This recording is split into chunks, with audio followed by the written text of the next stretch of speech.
আমি মোহাম্মদ আরিফুল ইসলাম, বাংলা টিভি বেনাপোল প্রতিনিধি হিসেবে কাজ করছি।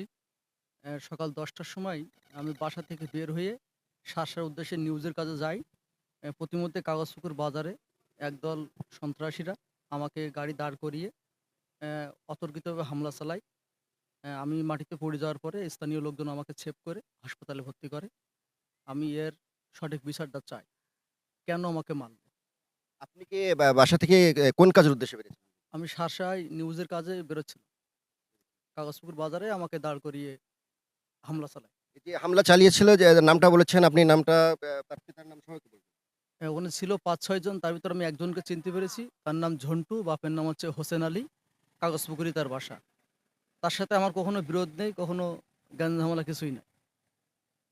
এমন কোনো ঘটনা ঘটেছে যে এদের নিয়ে আপনি কোনো নিউজ করেছেন বা এদের নিয়ে কোনো এরকম কোনো কিছু ঘটেছে?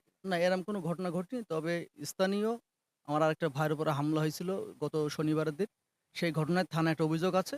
সেই অভিযোগে আজকে সকাল ১১টার সময় হচ্ছে বসাবসি ছিল। সে বসাবসির আগেই কিন্তু তারা এই ঘটনা ঘটায়।